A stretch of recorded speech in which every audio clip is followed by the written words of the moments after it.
Good morning students.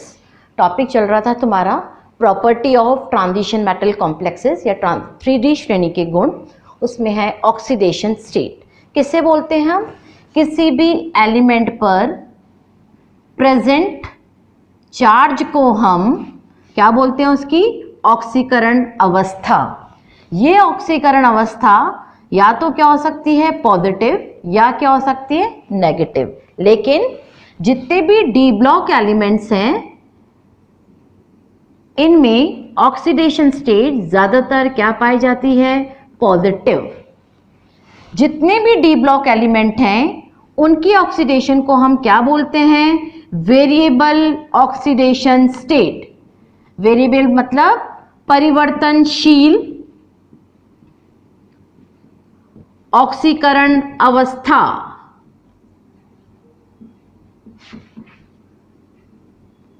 कहां से रहती है? +1 से रहती है +7 तक, हाईएस्ट +7 तक, +1 से +7 तक। जैसे हम इसको प्रदर्शित कर सकते हैं। फर्स्ट मेंबर है तुम्हारा scandium, titanium, vanadium, chromium, manganese, iron, cobalt, nickel, copper and zinc.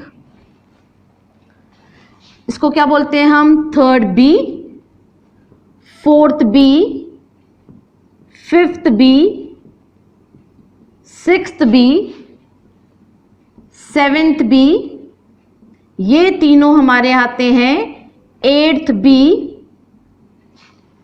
ये आता है तुम्हारा फर्स्ट बी और ये आता है अपना सेकेंड बी। कौन सी सीरीज है तुम्हारी? 3D series. +2 +2 +2 +2 +2 +2, कॉपर +1 और क्या शो करता है? +2। जिंक क्या शो करता है? +2। Manganese +2 +3 +4 +5 +6 +7। Chromium +3 +3 +3, scandium only +3 +3 +3 +3 +4 +5 +6 highest. ये +4 और शो करता है +6। कोबाल्ट +2 +3 +4, निकिल भी +4, वेनेडियम +4 +5, टाइटेनियम भी +4। ज्यादातर इनकी most common stable oxidation state जितने भी 3D सीरीज की होती है वो कौन सी कहलाती है तुम्हारी? +2। जिसको मैडम ब्रैकेट में लिख रही हैं वो है हमारी स्टेबल ऑक्सीडेशन स्टेट। और जो मैम ब्रैकेट में लिखेंगी that is called as rare oxidation state. सबसे हाईएस्ट ऑक्सीडेशन स्टेट क्या है? मैग्नीज की होती है +7। सबसे कम कौन सी होती है? +1। पहले धीरे धीरे ऑक्सीडेशन स्टेट बढ़ती है, फिर धीरे धीरे मैक्सिमम पे आती है, फिर धीरे धीरे क्या होती है? कम होती चली जाती है। सबसे हाईएस्ट किसकी होगी? मैग्नीज की, क्योंकि यहाँ पर number of unpaired electron scandium से मैग्नीज तक जाने पर नंबर ऑफ अनपेयर्ड इलेक्ट्रॉन बढ़ते हैं। उसके बाद नंबर ऑफ अनपेयर्ड इलेक्ट्रॉन का क्या होने लगता है? युग्मन होने लगता है, या नंबर ऑफ अनपेयर्ड इलेक्ट्रॉन धीरे धीरे क्या होने लगते हैं? कम होने लगते हैं। इसलिए इनकी ऑक्सीडेशन स्टेट भी धीरे धीरे कम होने लगती हैं। जो फर्स्ट है स्टेबल, स्कैंडियम की स्टेबल ऑक्सीडेशन स्टेट है +3, टाइटेनियम की +4, वेनेडियम की +5, क्रोमियम की +3, मैग्नीज की +2 +7, आयरन की +2 +3, कोबाल्ट की +2 +3, निकिल की +2, यह है रेयर, कॉपर की +2, जिंक की +2।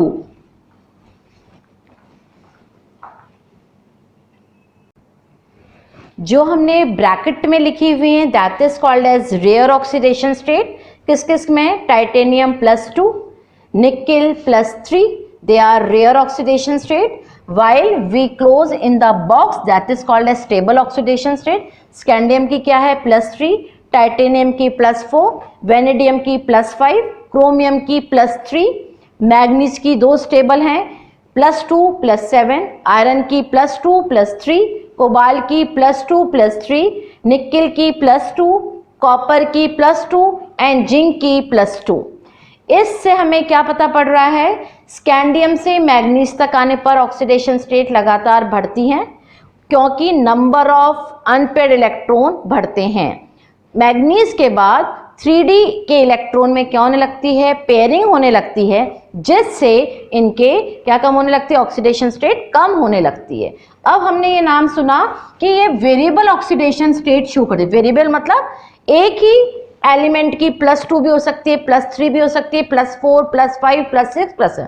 क्यों ऐसा परिवर्तनशील ऑक्सीडेशन स्टेट क्यों डी ब्लॉक में पाया गया?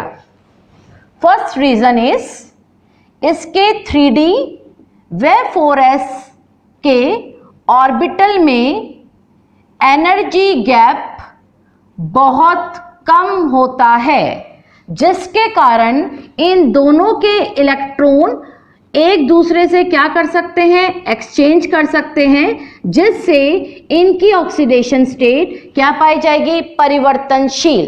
तो first point, white 3D series show variable oxidation state. There is less energy gap between 3D orbital and 4s orbital. दोनों के इलेक्ट्रॉन पार्टिसिपेट करते हैं, जिससे इनकी ऑक्सीडेशन स्टेट क्या पाई जाती है, परिवर्तनशील। यदि केवल 4s के इलेक्ट्रॉन ही पार्टिसिपेट करेंगे तो वो क्या बनाएंगे, लोअर ऑक्सीडेशन स्टेट। यदि 3D के इलेक्ट्रॉन पार्टिसिपेट करेंगे तो वो क्या बनाएंगे, 3D प्लस 4s के इलेक्ट्रॉन भी, तो वो कौन सी ऑक्सीडेशन स्टेट बनाते हैं, हायर ऑक्सीडेशन स्टेट बनाते हैं। केवल 4s पार्टिसिपेट करेंगे तो लोअर, 3D और 4s दोनों पार्टिसिपेट करेंगे तो वो बनाएंगे higher. For example titanium +2 and titanium +4। Titanium का क्या कॉन्फ़िगरेशन होता है, क्या पढ़ा है अपन ने, 3D1 4s2, +2 में केवल क्या कॉन्फ़िगरेशन हो जाएगा, 3D1। केवल किसने पार्टिसिपेट किया, only 4s can participate. Titanium 4 positive में क्या होगा, 3D2, इसका +4 में सबने पार्टिसिपेट किया, 3D0। दोनों ने ऑक्सीडेशन स्टेट 3D ने भी किया, 4s ने भी किया, तो क्या हो गया इसका, 3D0। इसलिए इसकी ऑक्सीडेशन स्टेट क्या हो गई, हायर, क्योंकि इसमें 3D और 4s दोनों के इलेक्ट्रॉन ने पार्टिसिपेट किया। टाइटेनियम +2 में केवल 4s के इलेक्ट्रॉन ने ही पार्टिसिपेट किया, इसलिए इसकी ऑक्सीडेशन स्टेट क्या पाई गई, +2 या lower oxidation state. Scandium, scandium का एटॉमिक नंबर 21, 3D1 4s2। कितने इलेक्ट्रॉन पार्टिसिपेट कर सकते हैं इसके, 2 इसके 1 इसके, क्या शो करेगा, +3। +3 पे इसका कॉन्फ़िगरेशन क्या हो जाएगा, 3D0 4s0। किस गैस के बराबर हो जाएगा, organ. Organ is a inert gas और ये क्या होगा तुम्हारा, स्टेबल इलेक्ट्रॉनिक कॉन्फ़िगरेशन। तो जब हम स्कैंडियम से मैग्नीज तक आते हैं तो ऑक्सीडेशन स्टेट धीरे धीरे क्या होती है, कम होने लगती है। मैक्सिमम आने पर धीरे धीरे ऑक्सीडेशन स्टेट क्या होने लगेगी, वापस से +2 से पहले पहले क्या हो रही है, ऑक्सीडेशन स्टेट तुम्हारी इंक्रीज, फिर यहां पर होगी मैक्सिमम, फिर यहां पर क्या होने लग जाएंगी, decrease.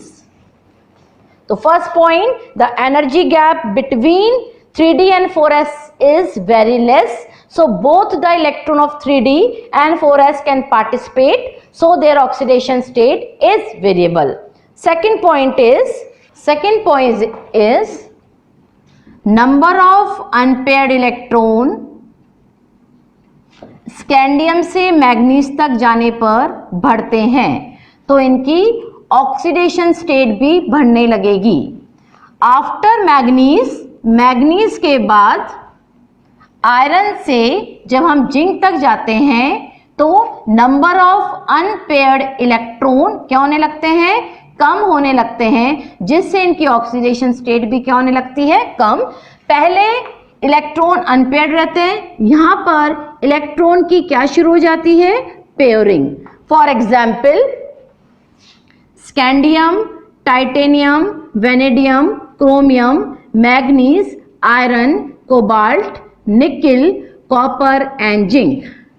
Number of unpaired electron कितने होंगे स्कैंडियम में, 3d1 ओनली 1, 2, वेनेडियम में 3, क्रोमियम में कितने होंगे number of unpaired electron, number of D 3d5, 4s1, manganese में भी 5, आयरन में कितने होंगे number of unpaired electron, 3d4।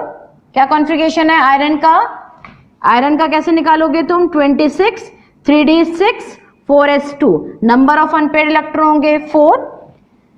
Cobalt 27, 3d7, 4s2, 1 2 3 4 5 6 7, number of unpaired electron 3।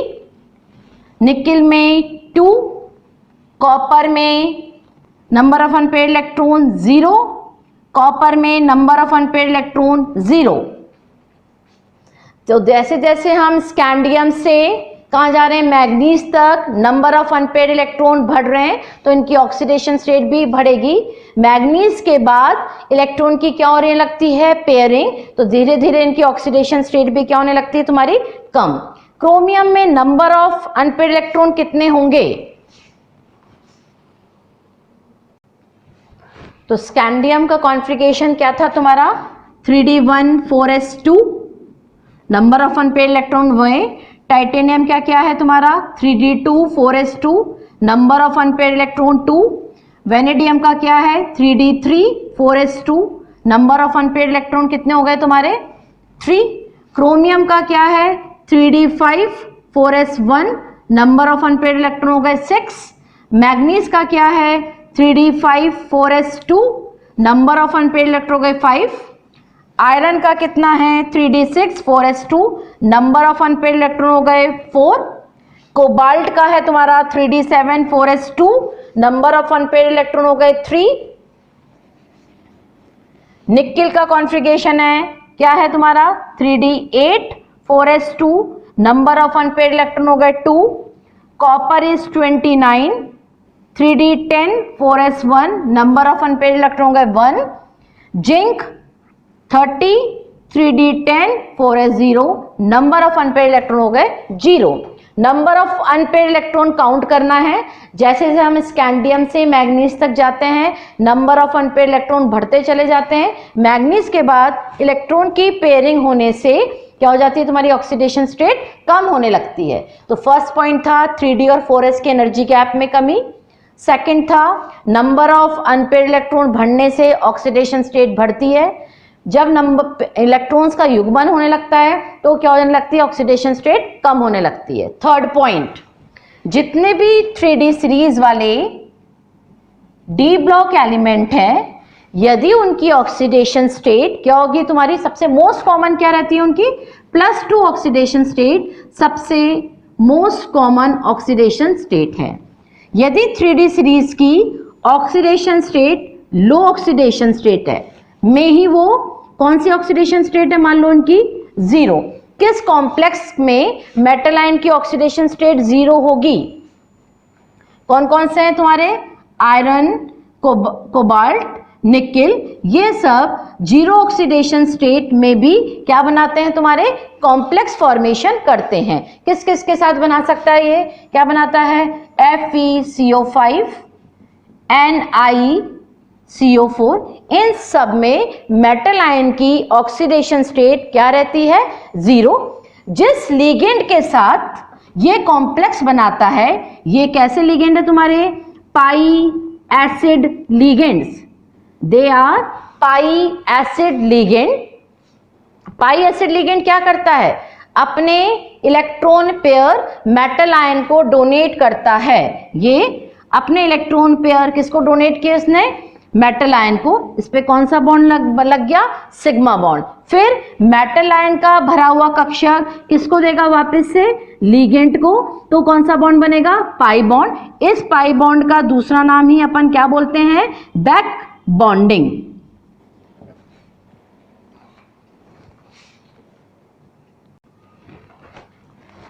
Pi electron जो भी लिगेंड होते हैं जैसे CO, उसमें मेटल दो प्रकार से व्यवहार कर सकता है, और मेटल की ऑक्सीडेशन स्टेट क्या पाई जाती है, जीरो ऑक्सीडेशन स्टेट, जैसे FeCO5 NiCO4।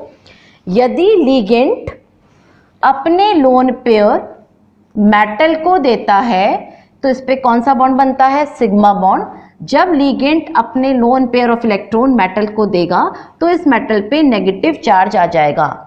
यदि किसी मेटल पे नेगेटिव चार्ज आ जाता है तो उसकी स्टेबिलिटी क्या हो जाती है, कम हो जाती है। इस स्टेबिलिटी को बढ़ाने के लिए मेटल का भरा हुआ कक्षक लिगेंड के रिक्त कक्षक के साथ कौन सा बॉन्ड बनाता है, पाई बॉन्ड, और पाई बॉन्ड का नाम ही दूसरा क्या कहलाता है, बैक बॉन्डिंग। तो इस तरह पाई एसिड लिगेंड दो तरह से मेटल के साथ, मेटल दो प्रकार से व्यवहार करता है। या तो कैसे करेगा मेटल, जो पाई एसिड लिगेंड है या सिग्मा डोनर है उसमें मेटल की ऑक्सीडेशन स्टेट क्या पाई जाती है, zero oxidation state. For example हम इसको ऑर्बिटल डायग्राम से रिप्रेजेंट कर सकते हैं। मेटल है ये तुम्हारा, ये है तुम्हारा लिगेंड, इसके पास लोन पेयर थे, ये इसने इसको दिए, कौन सा बॉन्ड बन गया इसमें, सिग्मा बॉन्ड। अब मेटल के भरे हुए डी कक्षक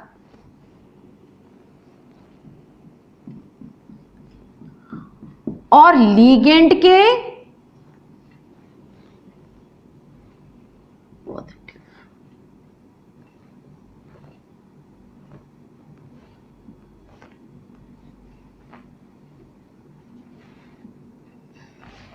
लिगेंड के pi anti bonding molecular orbital, empty, empty मतलब रिक्त, और मेटल के filled DXY orbital of metal.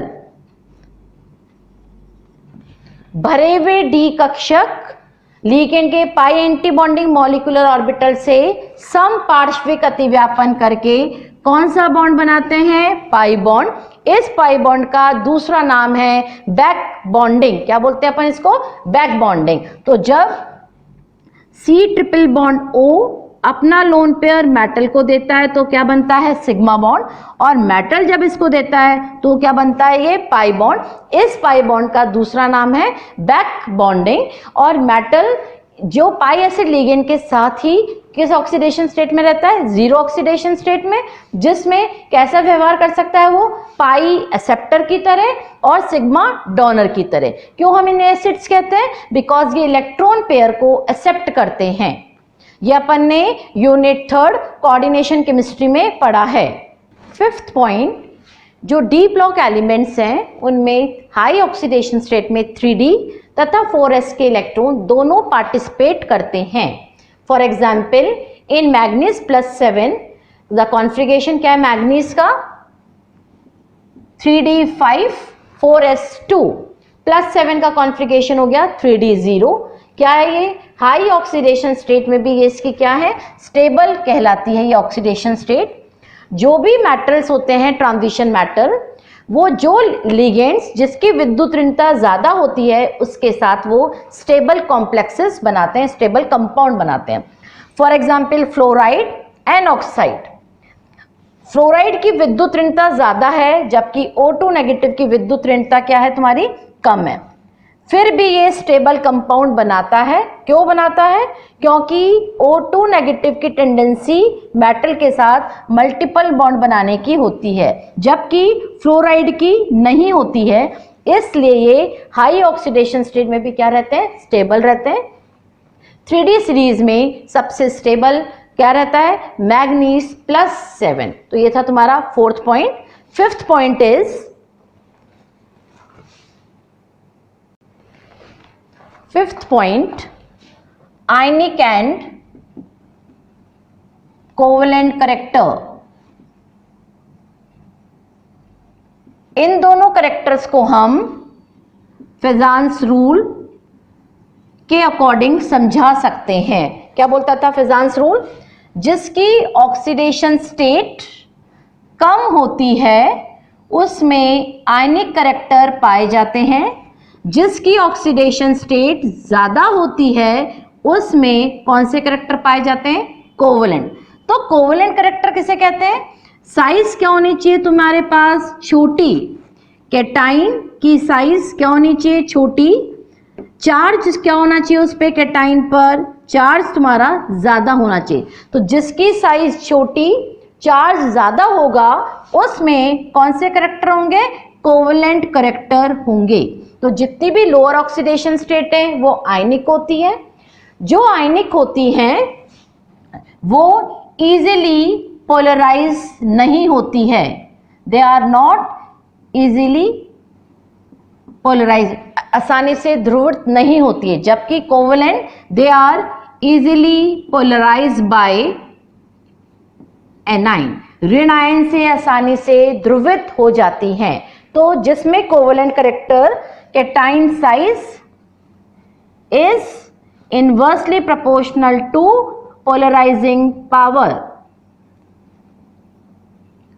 तो जिसकी साइज छोटी होगी उसकी, जिस मान लो कैटाइन की साइज कैसी होनी चाहिए? यदि उसकी साइज बड़ी है तो उसकी पोलराइजिंग पावर क्या होगी?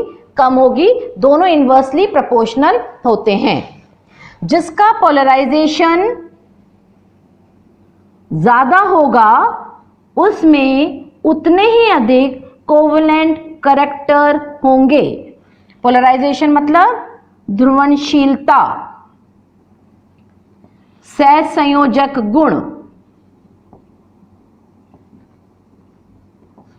सहसंयोजक गुण जैसे for example VCl2 and VCl3, इस पे चार्ज है +2, इस पे चार्ज है +3। कौन सी क्या होगा? जिस पे चार्ज ज्यादा होगा वो कैसा होगा तुम्हारा? कोवेलेंट। जिस पे चार्ज कम होगा वो कैसा होगा? आयनिक। कोवेलेंट है तो साइज क्या रहेगी इसकी? छोटी। जिसमें आयनिक है उसमें साइज क्या रहेगी? इसमें बड़ी। तो first example VCl2 and VCl3।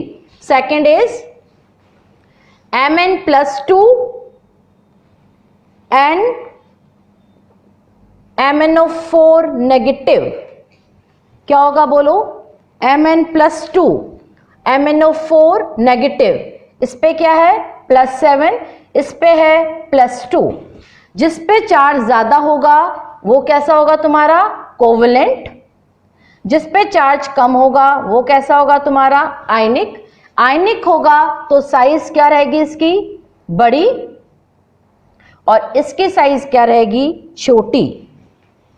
तो जब भी कैटाइन की साइज छोटी होती है, कैटाइन की साइज यदि छोटी है तो उसमें कौन से करेक्टर होते हैं? कोवेलेंट। साइज यदि उसकी बड़ी होती है तो उसमें कौन से करेक्टर होते हैं? आयनिक करेक्टर। हरदम न्यूट्रल एटम और कैटाइन, यह है तुम्हारा न्यूट्रल एटम और यह है तुम्हारा कैटाइन। हरदम धनायन की साइज न्यूट्रल एटम से छोटी होती है क्योंकि इसमें एक कोश की क्या हो जाती है? समाप्ति हो जाती है, या इसमें नाभिकीय आकर्षण बल न्यूक्लियर अट्रैक्शन फोर्स ज्यादा होगा तो साइज छोटी होगी। तो फिफ्थ पॉइंट था ionic and covalent character. Oxidation state, जिसकी भी ऑक्सीडेशन स्टेट कम होती है सब में आयनिक गुण होते हैं, वो इजिली पोलराइज नहीं होते हैं। जबकि जिसकी ऑक्सीडेशन स्टेट ज्यादा होगी उसमें कोवेलेंट करेक्टर होंगे क्योंकि उन धनायन की साइज छोटी होगी, वो इजीली पोलराइज हो जाएंगे। कौन कौन से एग्जांपल बताए?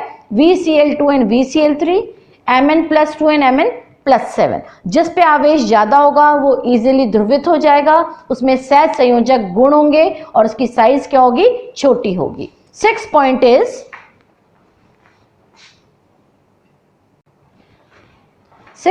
is एसिडिक करेक्टर, अम्लीय गुण।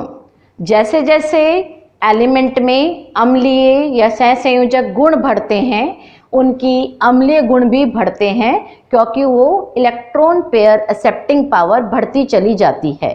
तो जैसे for example TiCl2, TiCl3, TiCl4। Titanium पर ऑक्सीडेशन स्टेट क्या है? +2, +3, +4। जितनी ज्यादा ऑक्सीडेशन स्टेट ज्यादा होगी उसमें कौन से करैक्टर होंगे? Covalent character.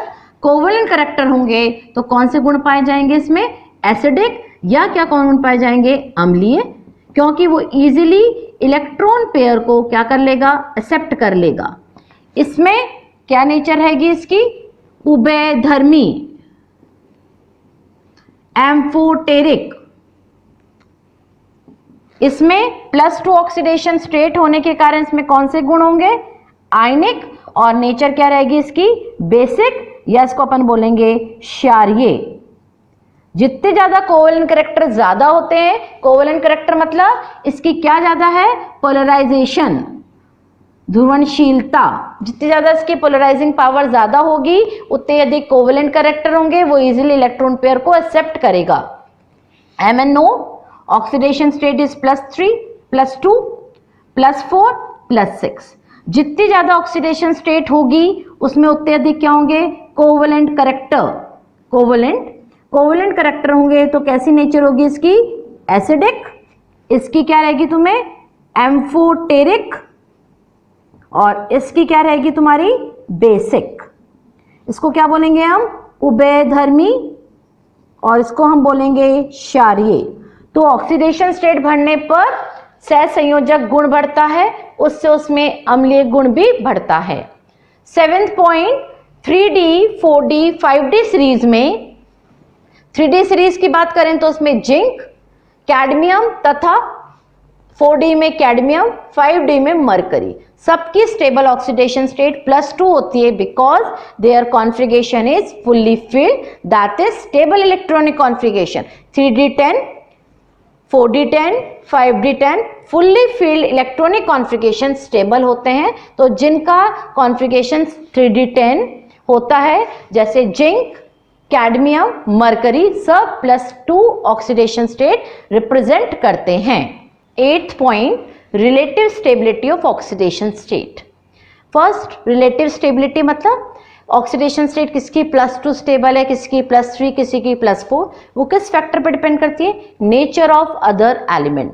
यदि कोई ट्रांजिशन मेटल 3D सीरीज का पाई एसिड लिगेंड के साथ लो ऑक्सीडेशन स्टेट में ही स्टेबल कॉम्प्लेक्सेस बनाता है, जबकि यदि कोई फ्लोराइड, क्लोराइड, ऑक्साइड जुड़ा हुआ होगा तो वो हाई ऑक्सीडेशन स्टेट में ही स्टेबल कंपाउंड बनाएगा। या जिन धनायन, जिस ट्रांजिशन मेटल का configuration D0, empty, half filled D5 या D10 होता है, they are highly stable. For example titanium +3 and titanium 4 positive. What is the atomic number of titanium is 22, 3D2, 4s2। 3 चले गए, क्या कॉन्फ़िगरेशन हो गया? 3D1। 4 चले गए, कॉन्फ़िगरेशन हो गया 3D0। जिसका कॉन्फ़िगरेशन 3D0 होगा वो हाईली स्टेबल ऑक्सीडेशन स्टेट होगी। Manganese +2, manganese +3, the configuration is 3D5, 4s0। क्या है ये तुम्हारा? Half filled. यदि हाफ फील्ड इलेक्ट्रॉनिक कॉन्फ़िगरेशन होगा तो उसकी स्टेबिलिटी ज्यादा होगी, इसलिए manganese +2 is more stable than the manganese +3। Why? Because their electronic configuration is 3D5 which is a half filled stable electronic configuration.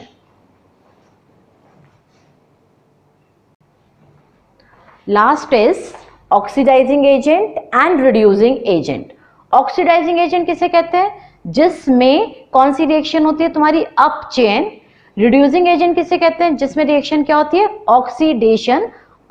Titanium +3 यदि +4 में बदल रहा है, +3, +4 ऑक्सीकरण अंक बढ़ रहे हैं, तो उसमें कौन सी रिएक्शन होती है? ऑक्सीडेशन, ऑक्सीकरण, इलेक्ट्रॉन त्यागता है।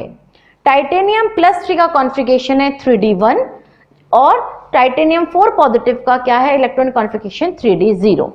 ये स्टेबल है, ये लेस स्टेबल है, लेकिन ये +3 से किस में बदल रहा है? +4 में। तो ये किसकी तरह कार्य करेगा? रिड्यूसिंग एजेंट की तरह, अपचायक की तरह। जहां पर ऑक्सीडेशन रिएक्शन होती है वो किसकी तरह कार्य करते हैं? रिड्यूसिंग एजेंट की तरह, या किसकी तरह कार्य करते हैं? अपचायक की तरह। मैग्नीज +3 +2 में बदल रहा है। यदि किसी का ऑक्सीडेशन नंबर घटता है तो उसमें कौन सी रिएक्शन होती है? रिडक्शन। रिडक्शन होगा। मैग्नीज +3 का कॉन्फ़िगरेशन है 3d4, that is less stable. जब रिडक्शन रिएक्शन होगी अपचयन, तो मैग्नीज +3 किसकी तरह काम करेगा? ऑक्सीकारक। इसमें इलेक्ट्रॉन क्या करता है? वो एक्सेप्ट करता है। ऑक्सीडेशन में इलेक्ट्रॉन त्यागता है। ऑक्सीडेशन में ऑक्सीकरण अंक तुम्हारा बढ़ता है, जिसको हम बोलते हैं ऑक्सीडेशन। ऑक्सीडेशन जब होता है ये खुद किसकी तरह काम करता है? रिड्यूसिंग एजेंट की तरह। जब रिडक्शन होता है तो मैग्नीज +3 किसकी तरह काम करता है? ऑक्सीडाइजिंग एजेंट की तरह। इसलिए Mn+7 भी क्या है तुम्हारा? ऑक्सीडाइजिंग एजेंट है। किस मीडियम में? एसिडिक मीडियम में। क्या लेते हैं अपन ऑर्गेनिक रिएक्शन में? KMnO4, potassium permanganate +7 is a strong oxidising agent in acidic medium. While chromium +6 stable नहीं होता है, फिर भी K2Cr2O7 में ऑक्सीडाइजिंग एजेंट, K2Cr2O7 क्या है? Oxidising agent.